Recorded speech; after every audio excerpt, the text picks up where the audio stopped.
예, 안녕하십니까. 자, 오늘부터 법학 기출문제 담당한 박충신입니다. 여러분들 반갑습니다.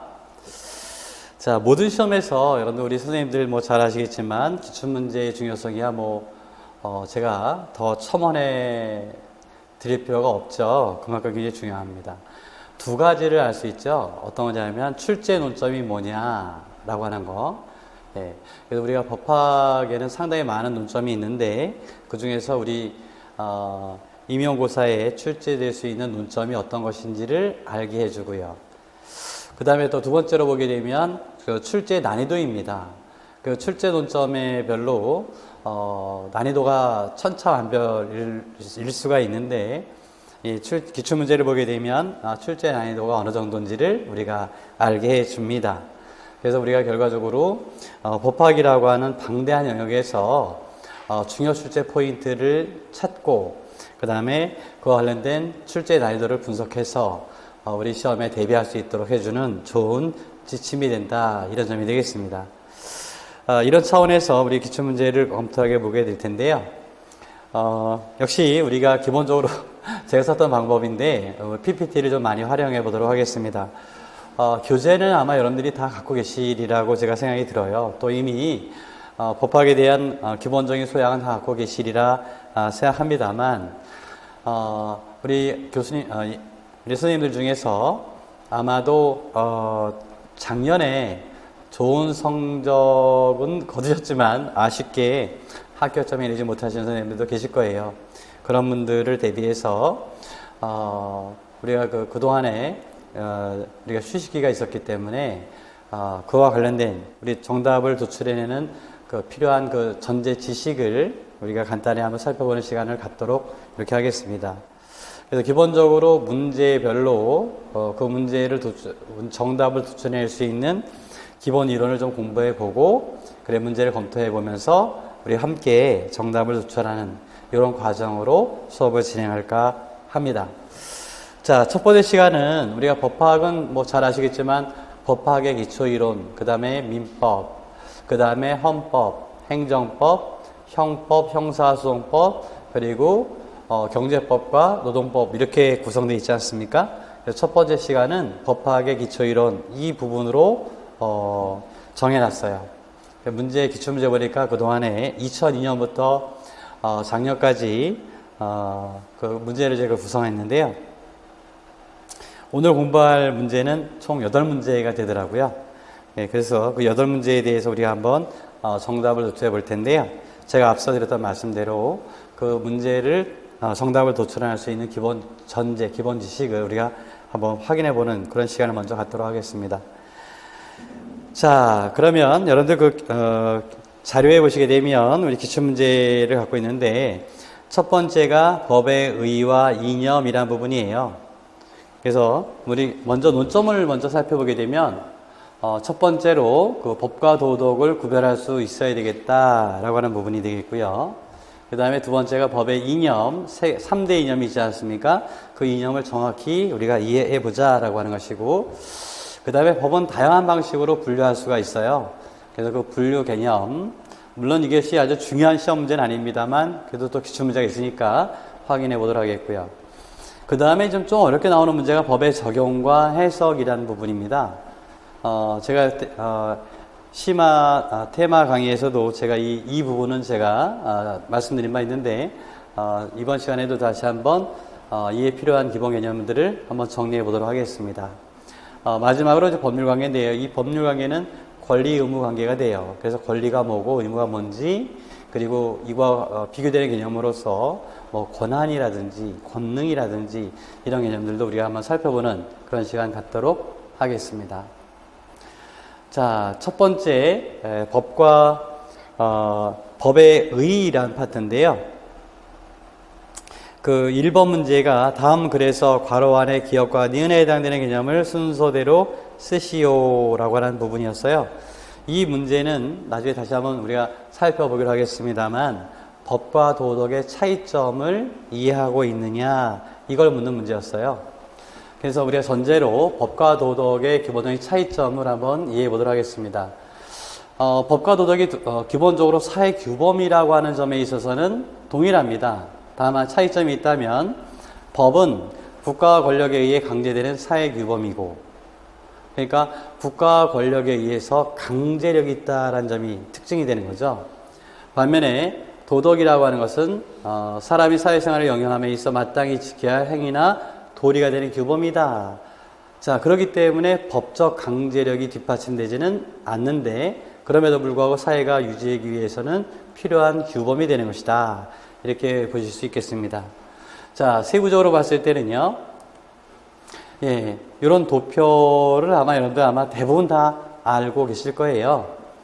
그래서 법은 기본적으로 무엇을 중시하느냐, 즉 법은 어떤 행위가 어떤 법에 부합할 것을 요청하는 것이거든요.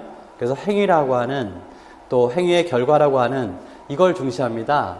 그래서 외면성을 중시한다 라고 하죠. 즉 결과를 중시한다, 행위와 결과를 중시한다, 이렇게 얘기할 수 있어요. 겉으로 드러나는, 그러니까 객관적인 측면을 강조한다라는 얘기. 물론 주관적 측면이 무시된다는 얘기는 아니에요. 그렇지만은 외면적으로 드러나는 객관적인 요소를 주관적인 요소보다는 객관적인 요소를 중시한다 라고 할 수 있겠습니다. 반면에 도덕은 내면성을 중시한다. 그래서 심정적인 것을 중시하는 거죠. 주관적인 요소를 중시한다라는 얘기입니다. 반면에 법은 국가에서 강제되는 것이기 때문에 강제성을 띄어요. 즉 타율성을 띱니다. 반면에 도덕은 국가에서 강제되는 것이 아니기 때문에 비강제성을 특징으로 하는 거죠. 그래서 이건 자율성을 특징으로 한다라고 얘기할 수 있겠습니다. 자, 그 다음에 법은 기본적으로 사람과 사람과의 관계를 중시하는 거예요. 법은요. 그래서 사회성을 중시한다라고 합니다. 즉 인간관계라든지 아니면은 사회질서 확립이라든지, 예, 이런 합법성을 중시하는 거다 이런 얘기입니다. 사람과 사람과의 관계에서 반면에 도덕이라고 한다면 어떤 특징이 있느냐, 이 동기, 내면성을 중시하는 것이기 때문에 인간 자체를 중시하는 거예요. 그 사람이 도덕적인 인간이냐라고 하는 부분입니다. 그래서 인간성을 중시한다. 그래서 기본적으로는 인격의 완성을 목적으로 하는 거예요.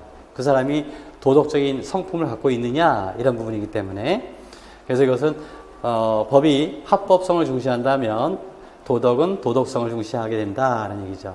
그래서 인격의 도야라는 측면에서 보게 되면 이게 바로 뭐죠? 도덕이 되는 거죠. 자, 그 다음에 내용적으로 봤을 때 법은 권리와 의무를 그 내용으로 합니다. 그래서 법률관계라고 한다면 앞서 제가 잠깐 말씀드렸듯이 권리 의무 관계다라고 하죠. 그래서 권리와 의무로 구성되어 있어요. 자, 반면에 도덕은 그거를 지켰다고 해서 어떤 권리를 얻는 것은 아닙니다. 그래서 이거는 일방적으로 의무로서의 성질이 띈다라는 거죠. 도덕적인 권리가 아니라 도덕적인 의무가 개인에게 부과되는 것이죠. 자, 반면에 법이라고 한다면 국가에 의해서 조직적으로 강제되는 것이란 말이죠. 그래서 상당히 타율성에 의해서 강제되기 때문에 이것은 이래도 되고 저래도 되고 그 상황에 따라서 왔다 갔다 하는 것이 아니라 조직적으로 그 법적인 규율이 강제된다 이런 특징을 갖고 있어요. 반면에 도덕이라고 한다면 이건 사회에 맡겨온 것이기 때문에 비조직적이다라고 얘기할 수 있겠습니다. 그래서 개인이 스스로 지키는 것이잖아요. 그래서 이거는 비교적 비조직적이다라는 점에 특징이 있어요. 네, 이런 차이점이 좀 있습니다.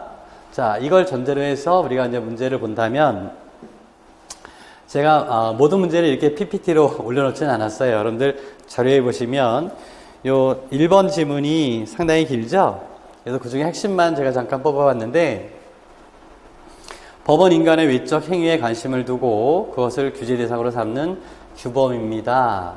이러한 점에서 법은 기억을 가진다. 아직까지는 이 기억에 들어갈 말이 뭔지는 정확히 모르겠어요.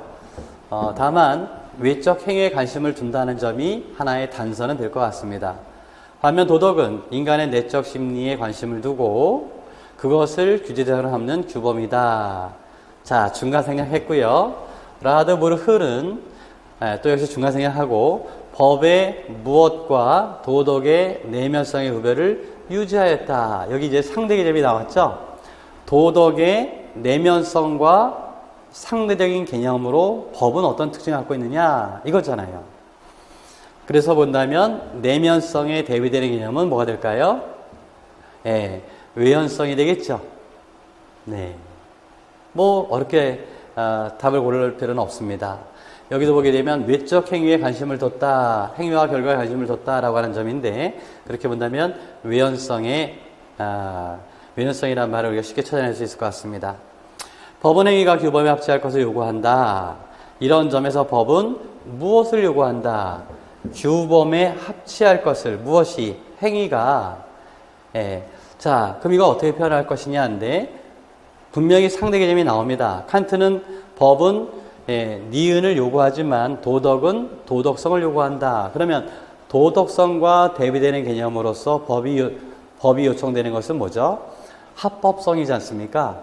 말 그대로 행위가 규범에 합치할 것, 이게 합법성이거든요. 그래서 우리가 쉽게 기억에 들어갈 말이 외면성이라고 한다면 니은에 들어갈 말은 합법성이라는 것을 우리가 쉽게 이해할 수 있겠습니다. 자, 그래서 기출문제 1번은 아주 쉽게 우리가 풀어낼 수 있었어요. 자, 그 다음에 2번은 요거는 이제 법의 이념에 관한 문제였어요. 그 법의 이념이 뭐냐라고 하는 것인데, 법이 3대 이념을 갖고 있지 않습니까? 기본적으로 법의 이념이라고 하는 것은 법은 일정한 법이 존재하는 목적, 법이 존재하는 이유라고 얘기할 수 있는데, 법은 일정한 이념과 가치를 실현하기 위해 존재한다. 사실 국가가 존재하는 이유도 바로 여기에 있어요. 그래서 국가가 법적인 강제성을 갖고 일정한 이념과 가치를 실현하는데 국가가 존재하는 이유가 있는 것이거든요. 따라서 법이 존재하는 목적, 다시 말하면 법은 일정한 이념과 가치를 실현하기 위해 존재한다라고 했는데, 그렇다면 그것이 뭐냐라는 것이에요. 이 점에 대해서는 여러 논란이 있습니다만, 여러분들 잘 아시는 구스타프 라드부르흐는 세 가지를 제시하게 됩니다. 그것이 정의, 합목적성, 법적 안정성이다. 그는 이 셋 중에서 법적 안정성을 가장 중요한 것으로 보았다. 아마 이거는 여러분들 법학개론 책 보시면서 아마 대부분 다 알고 계시는 내용이라고 생각이 됩니다. 자, 여기서 정의와 합목적성과 법적 안정성이 어떤 의미를 담고 있느냐라고 하는 것인데, 잠깐 우리가 확인해 보도록 하겠습니다. 우리가 법치국가 원리를 우리 헌법의 기본 원리로 채택하고 있는데, 여러분들 너무나 잘 아시겠지만 법치국가 원리는 형식적 법치와 실적 법치로 이렇게 구별되지 않습니까? 그래서 이른바 법률에 의한 규제이면 언제나 정당한 거냐, 언제나 정당하다라고 본다면 이게 형식적 법치가 되는 것이고, 자, 반면에 실적 법치라고 한다면 그 내용까지도 정당할 것을 요구하게 되죠. 이걸 우리가 실질적 법치 또는 실적 법치국가 원리 이렇게 얘기하게 됩니다. 그래서 법은 그 내용상으로 정당성을 가져야 되는데, 그 중에 하나가 정의란 개념이다 라는 얘기입니다. 정의라는 것. 잘 아시겠지만 이 정의를 이리저리 참 규정하기 참 어렵습니다만, 개념을 정의하기 어렵습니다만, 일반적으로는 이렇게 표현하고 있죠. 사회를 구성하고 유지하기 위해 사회 구성원들이 공정하고 올바른 상태를 추구해야 한다는 보편적이고 일반적인 가치다. 상당히 좀 어려워요, 사실. 무엇이 정당할 것이냐라고 하는 이 부분인데, 이 부분을 이리저리 정의하기는 상당히 어렵습니다. 왜냐하면 이 정의라고 하는 개념 자체가 고정되어 있는 것이 아니라 시대에 따라 변하는 것이기 때문에 그래요. 장소에 따라 달라지기 때문에 그렇습니다. 사람에 따라 달라진다는 얘기죠. 그래서 정의 개념은 시대와 장소에 따라 다양하게 내려지고 있습니다. 따라서 무엇이 정의인가라고 하는 부분은 우리가 이리저리 이해할 수가 없는 건데, 그럼에도 불구하고 오늘날 일반적으로 받아들여지고 있는 정의론이 있죠. 그게 이른바 아리스토텔레스의 정의론이 그것입니다. 그래서 그는 광의의 정의와 협의의 정의로 이렇게 구별합니다. 기본적으로는. 그래서 광의의 정의라고 하는 것은 다른 말이 아니에요. 법을 준수하는 것이다. 즉 합법성을 하나의 정의로 이해하고 있어요. 우리가 지금 기본적으로 정의라고 하는 것이 뭐냐? 그 법의 내용의 정당성을 의미한다라고 얘기하고 있는데 그게 아니라 법 자체를 지키는 것이 정의다라고 하고 있어요. 내용이 아니라 그 내용이 무엇이든 법을 지키는 것이 정당한 것이다. 정의다라고 얘기하고 있단 말이죠. 예. 개인이 공동체의 일반 원칙에 따르는 것을 우리가 광해의 정의라고 한다. 여기서는 그 법의 내용이 정당한 것이 무엇이 정당한 것이냐, 정의로운 것이냐에 대한 언급은 없어요. 그렇기 때문에 당연히 협의의 정의로 들어올 수밖에 없습니다. 이 협의의 정의에 대해서 그는 두 가지로 구별하게 됩니다. 하나가 평균적 정의고 또 하나가 배분적 정의다. 어찌 보게 되면 정의하게 되면 어떠한 시적인 가치를 갖고 있는 그 무엇, 이것이 정당한 거야, 이것이 정의로운 거야 라고 생각할지 모르시겠지만 보시면 아리스토텔레스조차 그 정의가 우리가 눈에 보이는, 손에 잡히는 어떠한 것이라고 단정하지 않습니다. 이 평균적 정의와 배분적 정의가 그것인데 평균적 정의는 다른 말이 아니라 모든 것을 같게 취급하는 것이 정의다라고 보는 거예요. 모든 것을 같게.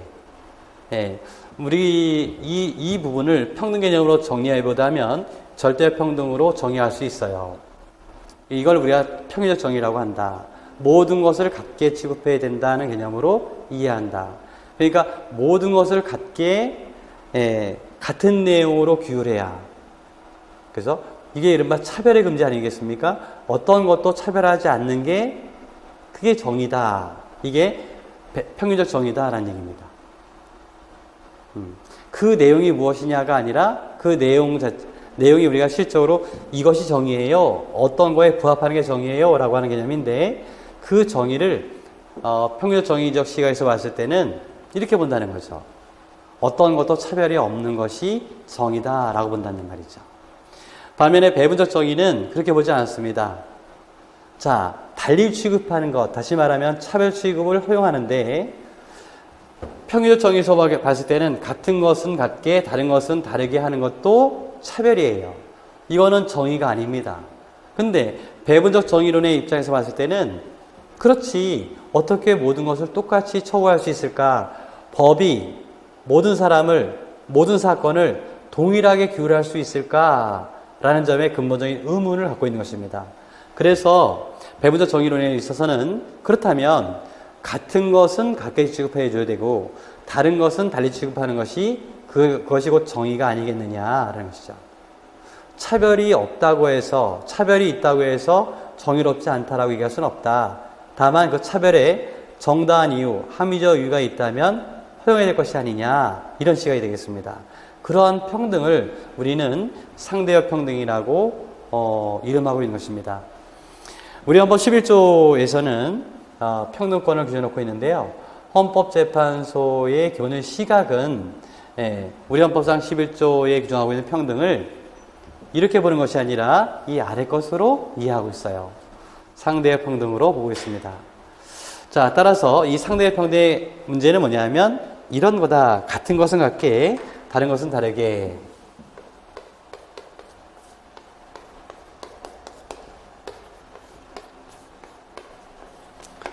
이게 바로 이제 배분적 정의적 시각에서 이름하고 있는 상대적 평등이다라는 얘기입니다. 그러면 여기서 한 걸음 더 나가서 상대적 평등의 시각에서도 같은데도 불구하고 다른데도 불구하고 같게 취급했다면 이거는 분명히 뭐죠? 차별이에요. 그럼 이 차별을 금지할 것이냐라는 거예요. 이런 차별은 과연 배분적 정의에 부합할 것인가 라는 것입니다. 근데 상대적 평등이 갖고 있는 기본적인 가치는 차별의 합리적, 이것도 기본적으로는 모든 것을 같게 취급해야 되는데 같은 것을 같게 취급하는 것이야 문제 없는데 다른 것을 다르게 취급하는 것도 평균적 정의로 보게 되면 차별이지 않습니까? 근데 이러한 차별도 합리적 이유가 있으니까 허용된다는 얘기예요. 그렇다면 이런 차별도 같은 것임에도 불구하고 다른 것임에도 불구하고 같게 취급했다면 이게 분명히 차별인데 그럼에도 말입니다. 이 차별에 합리적인 이유가 있다면 허용하겠다. 그것도 정의에 부합한다라고 보는 시각이라고요. 그래서 우리 현재는 이런 시각에서 우리 평등권을 이해하고 있다는 점, 제가 이 자리를 빌려서 말씀드리고 싶습니다. 물론 제가 기본화의 시간에는 말씀드린 바가 있어요. 자, 그래서 여러분들이 생각하는 정의는 뭘까? 제가 기본적으로 기본화의 시간에 말씀했던 그 이해가 하나 있었습니다. 이른바 무상급식을 하는데 전면적 무상급식이 될 것이냐, 아니면 선별적 무상급식을 할 것이냐라는 부분이에요. 우리 선생님들이 생각해보는 아주 좋은 주제가 될 것입니다. 그래서 선별적 무상급식이 이것이 오히려 정의다라고 생각하는 분들은 배부적 정의론에 입각한 것이고, 반면에 안 된다, 어떤 상황이 된다 하더라도 전면적으로 무상급식을 해야 된다라는 시각이 항상 정의롭다라고 본다면 평균적 정의론에 입각하고 있다라고 말씀드릴 수 있겠어요. 그래서 제가 기본화 시간에 그런 말씀도 드린 바 있습니다. 우리 선생님들이 생각하시는 정의는 그럼 무엇입니까? 이렇게 묻고 싶은 거예요. 네, 이제 우리 사회는 우리 선생님들 세대가 이끌어갈 것이기 때문에 그렇습니다. 여러분들의 생각이 여러분들이 가르칠 아이들이 살아갈 세상이 될 테니까요. 자, 이게 제가 숙제처럼 내드린다라고 말씀드렸습니다. 자, 두 번째로 한목적성이라는 것이 있어요. 이 뜻은 뭐냐면 법은 일정한 목적에 뭐 해야 된다는 얘기예요? 부합해야 된다. 이건 뭘 의미하는 거냐면 법은 그 자체가 목적이 아니라 수단이다라는 뜻이에요. 그래서 모든 법은 입법 목적이 있고 그런 목적을 달성하기 위해서 법이 존재하는 것입니다. 그렇다면 법은 당연하게 일정한 목적에 부합해야 된다라는 것이죠. 법이 목적에 부합해야 된다. 법은 목적이 아니라 수단이란 얘기다. 그럼 법의 목적이 뭘까? 법의 존재 이유가 뭘까? 법이 존재하는 이유가 뭘까? 라는 얘기예요. 모든 법은 입법 목적을 갖고 있는데 그 입법 목적은 다양합니다. 다만 논의하기를 구스타프 라드부르흐는 세 가지를 법의 목적으로 제시한 바 있어요. 즉 개인주의적인 세계관이라고 한다면 국가로부터 개인의 자유를 보장하는 것을 목적으로 하는 것입니다. 법의 목적은 뭘까? 개인의 자유를 보장하는 것이 목적이다. 그렇다면 법의 내용은 어떤 것일까? 개인의 자유를 보장하는 내용에 포함해야 되겠어. 또 하나는 단체주의적 시각입니다. 민족이나 국가의 유지 발전이 법이 존재하는 이유다. 법의 목적이다. 이렇게 보는 거죠. 그렇게 본다면 당연히 민족이나 국가의 유지 발전을 위해서 당연히 개인의 자유는 제한할 수 있게 되는 것이죠. 이게 단체주의, 다른 말로 하게 되면 초개인주의가 되겠습니다. 자, 반면에 이제 문화주의라고 하는 것도 있는데 이것은 법의 목적이 인간이 만든 문화 자체를 보호하는 것을 목적으로 한다라고 보는 것입니다. 이걸 다른 말로 하게 되면 초인격주의라고도 합니다. 결론적으로 우리 사회는 이런 것들이 다 필요한 거예요. 즉 어떤 것 하나가 절대적으로 옳다라고 얘기하기가 어렵습니다. 그래서 오늘날 상대주의적 세계관이 지배하고 있기 때문에 어떤 하나의 목적만이 절대적이라고 볼 수는 없다. 즉 철저하게 개인주의, 철저하게 단체주의, 철저하게 문화주의, 이건 존재하기 어려워요.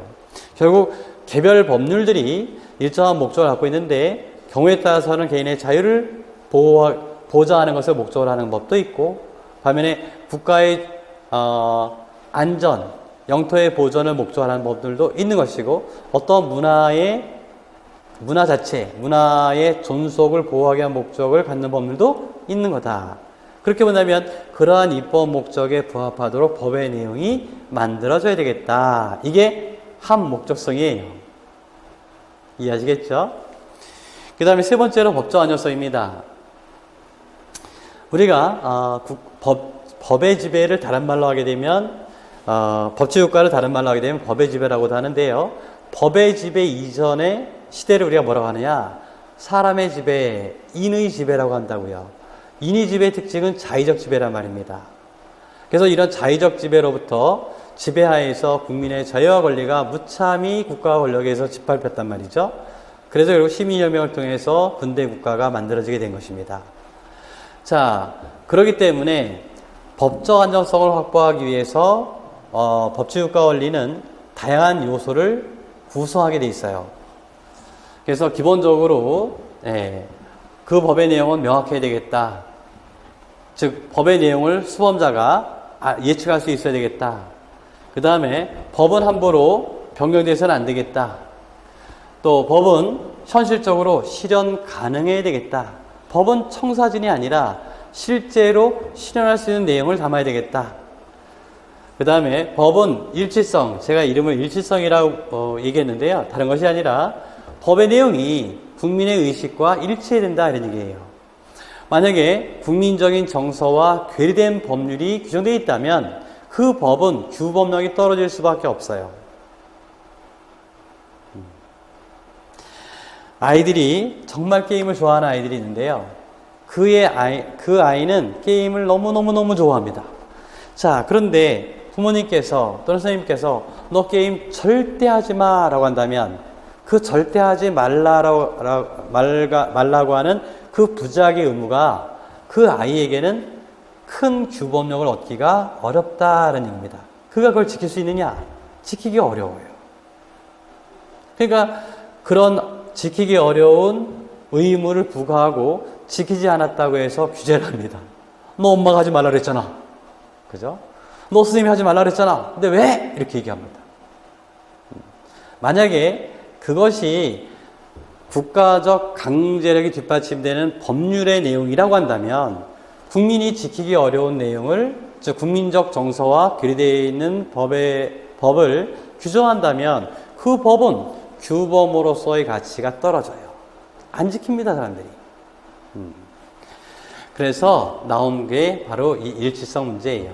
이런 것들을 갖춰야 법은 안정적으로 집행될 수가 있겠다. 이런 얘기 되겠습니다. 자, 이 문제가 요 한국성원에서 나온 거 쉽게 병되지 않아야 된다는 것으로부터 나온 것이 이제 이른바 세부적으로 보게 되면 신뢰보원칙이라는 것도 있어요. 이게 중요한 건 아니겠고요. 자, 이제 두 번째 기출 문제를 잠깐 볼까요? 독일의 법철학자 라드부르흐가 말한 3대 법 이념 중에서 가에 담긴 가치와 가장 가까운 이념과 나의 내용을 이론적으로 정당화하는 가장 직접적인 근거가 될 수 있는 법의 이념을 각각 써시오. 그러니까 이거는 우리가 3대 이념을 제대로 이해하고 있습니까? 이렇게 물어본 거예요. 그래서 이거 제가 1, 2로 이렇게 바꿔놓은 건데요. 모든 국민은 법 앞에 평등하다. 누구든지 성별, 종교, 사회적 신분에 의하여 정치, 경제, 사회, 문화적 모든 생활의 영역에서 차별받지 아니한다. 이건 무슨 문제냐면 이 조문은 우리 헌법 11조 1항입니다. 그럼 이건 평등 문제고 평등은 어떤 이념에 부합하는, 어떤 이념에 가까운 거죠? 정의예요, 정의. 자, 두 번째, 국민의 모든 자유와 권리는 국가안전보장, 질서의 유지, 공공복리를 위하여 필요한 경우에 하나여 법률로서 제한할 수 있다. 이건 우리 헌법 37조 2항을 소개한 것입니다. 이게 이른바 일반적 법률유보 조항이거든요. 국민의 모든 자유와 권리는 국가안전보장 등을 위하여 법률로서 필요한 경우에 하나 제한할 수 있다. 이 조항이 됩니다. 그러면 국민의 자유와 권리, 즉 여기서 나오는 것처럼 국민의 모든 자유와 권리를 법률로서 제한하는 이유는 개인주의가 아니죠. 단체주의가 되겠죠. 여기 나오는 것처럼 국가의 안전을 보장하거나 국가의 질서를 유지하기 위해서 또는 공공복리를 위해서, 즉 그 개인적인 이익이 아니라 단체, 전체의 이익을 위해서 이런 기본권을 제한하게 되는 것입니다. 그럼 이것은 그 이념은 가장 직접적인 근거가 될 수 있는 법 이념은 뭘까요? 한 목적성이 되겠습니다. 그렇겠죠? 그 중에서 단체주의가 되어 있는 거죠. 한 목적성 중에 하나를 예를 들어 본다면 단체주의, 초개인주의 이렇게 얘기할 수 있겠죠. 물론 이제 정답은 한 목적성이 되겠습니다. 이념으로 봤을 때. 자, 그래서 이렇게 법의 3대 이념의 정확한 의미를 이해하고 있습니까? 이렇게 물었던 문제가 되겠어요. 자, 그 다음에 법의 분류 부분이 나오는데요. 법은 정말 여러 가지 방식으로 분류할 수 있습니다. 이런 법, 저런 법 많아요. 그죠? 그래서 우리 잠깐만 살펴본다면 실정법, 자연법 이런 것이 있어요. 실정법 자체는 뭐냐면 특정한 시대와 사회에서 효력을 가지는 법이다.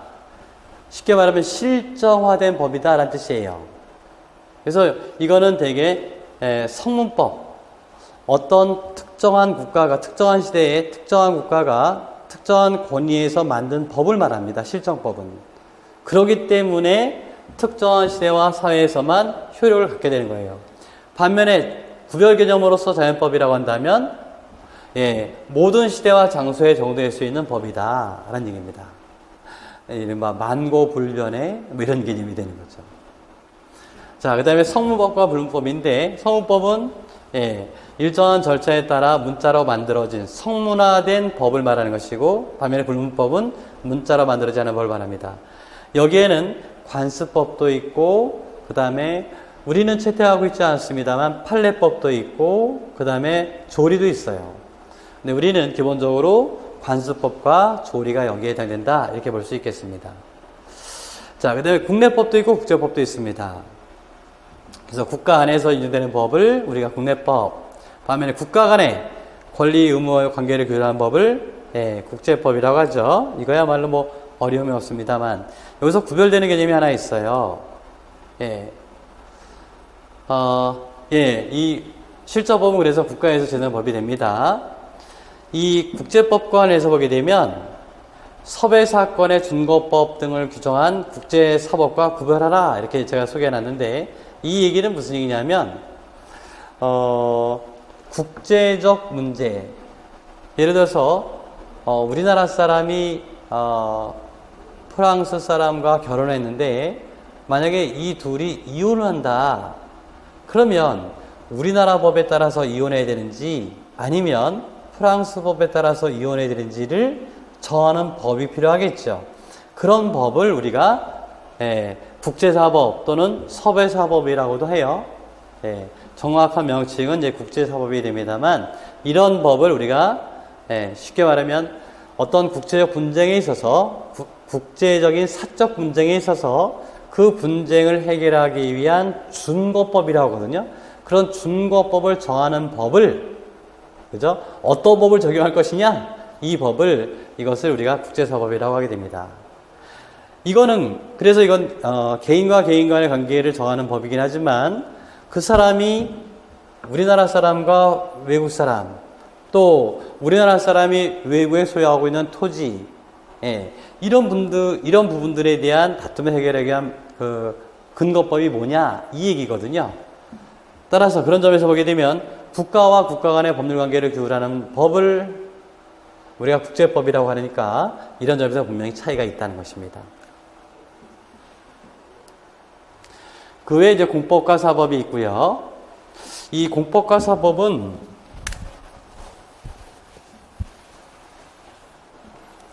물론 이건 이리적으로 무엇이 공법이고 무엇이 사법이다. 우리 기본서에도 제가 공법과 사법의 구별 기준에 대한 여러 가지 학설을 소개해놨는데 그거는 시험 문제는 아니에요. 근데 일반적으로 본다면 우리가 국가와 사회를 구별한다면요. 국가와 사회. 사회는 개인과 개인이 존재하는 거죠. 그래서 국가와 사회, 국가와 국민과의 관계를 규율하는 법이 있다면 이 영역이, 그죠? 이 우월적 지위에서 국가와 사회를 규율하는 법이 있다면 국가가 일방적으로 이런 영역이 있다면 이 영역은 우리가 공법이라 합니다. 반면에 개인과 개인과의 관계를 규율하는 법이 있다면 이 영역은 공법이라고 하고 사법이라고 해요. 그래서 이런 체계를 공사법 이분론이라고 합니다. 이런 공사법 이분론이 가능한 이유는 국가와 사회의 구별이에요. 사회의 이원론입니다. 국가와 사회를 구별한 이유는 뭐냐? 이렇게 국가와 사회가 구별됐기 때문에 국가와 사회 영역에 공법의 근거에서 사회의 자율성을 제한할 수 있어요. 이게 바로 법치국가 원리의 근본 정신입니다. 그럼 법치국가 원리의 기본적인 존재 이유는 어디 있을까? 다른 게 아니라 개인의 자유와 권리를 보장하기 위한 것이에요. 국가와 사회를 구별한 이유는 어디 있느냐? 개인의 자유와 권리를 보호하고 보장하기 위한 것입니다. 이런 기본적인 틀은 그래서 자유주의 체제에서는 이런 겁니다. 그래서 국가가 함부로 여러분들의 집 문을, 방문을 열지 못합니다. 여러분들의 방문을 열려면 반드시 공법에 근거를 해야만 그게 가능한 거예요. 자, 반면에 이른바 사회주의 국가에서는 국가와 사회가 구별되지 않습니다. 혼재되어 있어요. 국가와 사회가 혼재되어 있다는 얘기는 국가와 사회가 이원화되어 있지 않고 이론론적으로 되어 있다. 이 얘기는 무슨 얘기냐면 국가의 의사와 사회의 의사가 구별되지 않는다. 국가의 의사와 국민의 의사가 구별되지 않는다라는 뜻입니다. 왜 그럴까? 왜 그럴까? 사회 전체가 하나의 사상적 체계로 통일되어 있기 때문에 그래요. 옳고 그름의 기준이 절대적인 기준이 하나 있기 때문에 그렇습니다. 여기는 그래서 상대주의적 세계관이고 여기는 절대주의적 세계관이 되는 것입니다. 하나만 옳아요. 사회 구성 전체가 다양성을 갖고 있지 않고 전체가 하나의 사상으로 통일되어 있는 것입니다. 그러니까 국가의 권력을 제한할 필요가 없어. 왜? 국가의 의사는 곧 사회 구성원의 의사와 일치하기 때문에 그래요. 예. 여기서는 공사법이 구별되어 있지 않습니다. 언제든지 국가는 여러분들의 방문을 열어 젖힐 수가 있어요. 그거는 제한받지 않는 권력입니다.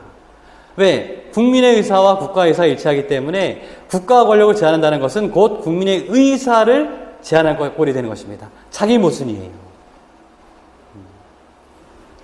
이것이 바로 전체주의 국가고 이른바 사회주의 국가가 되겠습니다. 우리 사회에는 이런 사회를 꿈꾸는 사람들도 있어요. 저는 그런 분들에게 이해하고 싶습니다.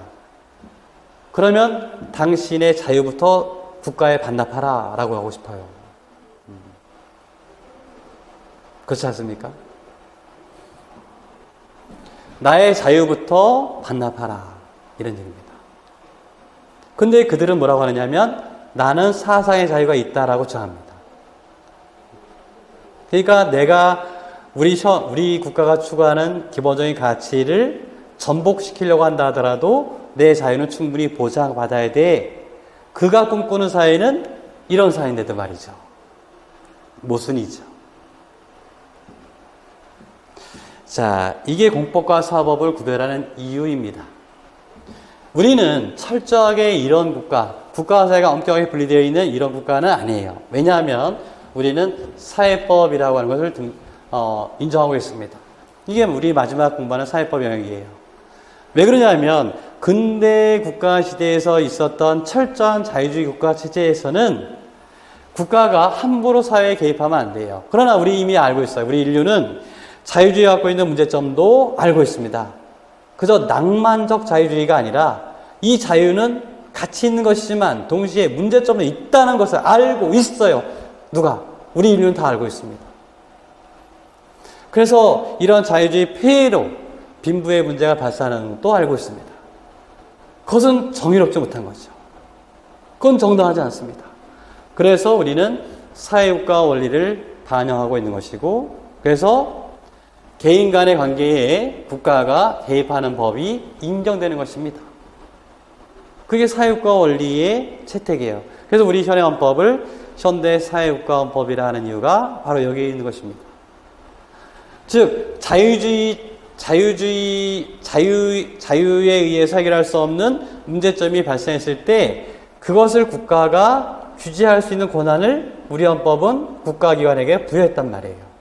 우리 국민은 그러한 국가기관에게 그러한 권한을 인정해 주고 있단 말입니다. 그런 영역의 반로가, 그런 권한의 반로가 바로 사회법이다.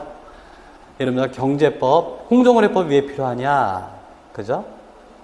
또 노동법이 왜 필요하냐라는 점은 우리가 충분히 이해할 수 있는 거예요. 그래서 결국 우리 현행법이 채택하고 있는 것은 사회 구성 모두가 실질적인 자유와 실질적인 평등을 누릴 수 있도록 해줘야 되겠다.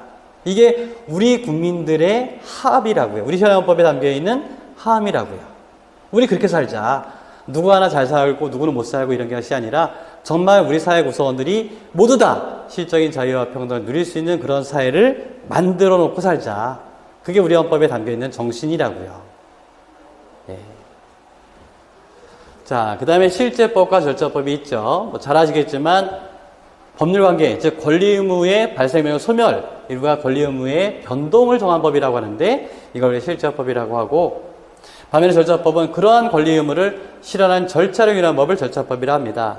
형법은 실제법이고 형사소송법은 절차법이고, 민법은 실제법이고 민사소송법은 절차법이 되는 것이죠. 그 외에 일반법과 특별법이 있죠. 이건 효력범위인데 법의 효력에 미치는 범위가 제한이 없는 법을 우리가 일반법이라고 하고, 반면에 특별법이라고 한다면 특정한 사람이라든지 사항에 한해서만 적용되는 법을 우리가 특별법이라고 한다. 그래서 여기서는 어떤 원칙이 있어요? 특별법이 일반법보다 우선한다. 특별법 우선의 원칙이 있는 것이죠. 그 다음에 강행법과 임의법이 있어요. 이것은 당사자의 의사에 상관없이 적용되는 법이 강행법이라고 한다면 당사자의 의사에 따라서 배제할 수 있는 법을 우리가 임의법이라고 그래요. 이건 되게 어디서 나타나게 되느냐? 사법관계에서 잘 나타나게 됩니다. 따라서 약자를 보호하는 법이 있다면 그건 뭐가 되겠어요? 대부분 강행법이 됩니다. 반면에 사적 자치의 영역이 강한 영역이라고 한다면 임의법 규정을 두게 됩니다. 우리 국가는 주목국으로 운영되지 않아요. 우리 법은 그 사항에 맞는, 그 사항이 어떤 사항에 따라서 거기에 맞는 법적 성격이 다, 법의 성격이 다 다릅니다. 그래서 어떤 한 사람에 의해서 국가가 이렇게 저렇게 흔들리지 않아요. 자, 그게 바로 법이다. 자, 이제 문제 본다면, 요거는 참고 자료인데요. 토마스 아퀴나스가, 이것도 딱 한 번 시험에 나온 적이 있었는데요. 법을 네 가지로 분류하기도 했어요. 영구법, 인정법, 신법, 자연법, 이렇게 분류하기도 했습니다. 그래서, 여러분들 토마스 아퀴나스가 어떤 분인지는 여러분 잘 아실 거예요. 피조물의 활동을 규율하는 신의 예지의 계획을 영구법이라고 한다. 예, 저건 당연히 여기 나오는 자연법 중에 하나가 되겠죠. 이 영구법 중에 하나가 자연법이죠. 이 신의 계획, 예지의 계획 자체를 영구법이라 하니까 그 중에 하나가 자연법이에요. 그 다음에 인정법이 있다면 공동선을 위해 공동체의 권위자에 의해 제정된 실정법, 이게 인정법이라고 하죠. 실정법을 우리가 인정법이라고 한다. 반면에 성서 등을 통해 인간에게 직접 계시한 법이 있다면 신법이라 한다. 뭐 이런 표현을 쓴 적이 있어요. 제가 봤을 땐 이 문제는 뭐 너무 지나친 문제가 아니었을까 그런 생각이 들어요. 그런 문제를 한번 출제한 적이 있습니다. 자, 기출문제를 보실까요? 3번 문제 보시면, 자, 기억에 해당되는 용어와 니은에 해당되는 사상가의 이름을 순서대로 쓰시오. 그러면서 실정법이란 특정한 시대와 사회에서 효력을 가지고 있는 법 규범을 말한다. 반면 이와 대비되는 개념, 실정법과 대비되는 개념은 당연히 뭐가 되겠어요? 자연법이지 않습니까? 자연법이란 인간의 본성이나 사물의 본성 같은 근원적인 것에 근거하여 시대, 민족, 국가 등을 초월하여 보편 타당하게 적용되는 객관적 질서라고 인식이 된다. 이러한 사상은 고대 그리스로부터 시작되었으며 중세 스콜라 철학의 대표적 사상가인 누구는 일반적으로 법을 영구법, 신법, 그 다음에 자연법, 인정법으로 구분하였다고 알려져 있다.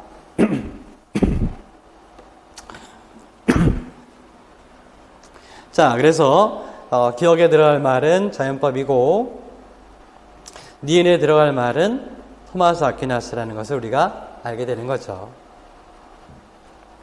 이게 2020년도에 출제되는데요. 사실 우리 법학을 전공하신 선생님들이 아니시지 않습니까? 예.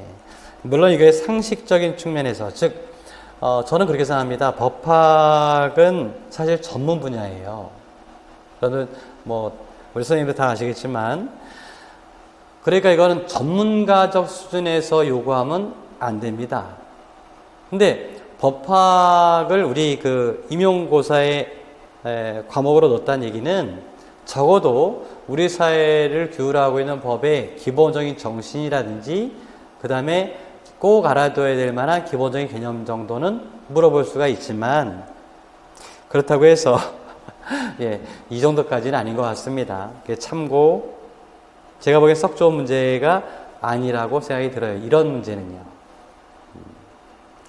자, 어쨌든 여기 한번 제가 예상 외의 문제가 한번 나온 적이 있었다 이렇게 생각이 들고요. 그 다음에 4번 다음 사건에 적용되어야 할 준거법에 관해 대해서 규정하는 우리나라의 법률명을 쓰시오. 벌써 준거법 나오잖아요. 예, 당연히 이거 국제사법입니다. 제주도에서 중국인 갑이 일본인 을로부터 중국 카메라를 구입하는 매매계약을 체결하였다. 이 매매계약의 내용과 효력에 관하여 다툼이 발생해서 제주지방법원에 소송이 제기되었다. 제주지방법원에서는 이 소송에 적용되어야 할 법률이 일본법인지 중국법인지 아니면 한국법인지 논란이 되었다. 그럼 어느 나라 법을 적용할 것이냐? 이걸 정한 법을 국제사법이라고 한다. 이런 얘기입니다. 자, 여기까지 한번 보시고 우리 잠깐 쉬셨다가 5번 문제 이하 살펴보도록 하겠습니다.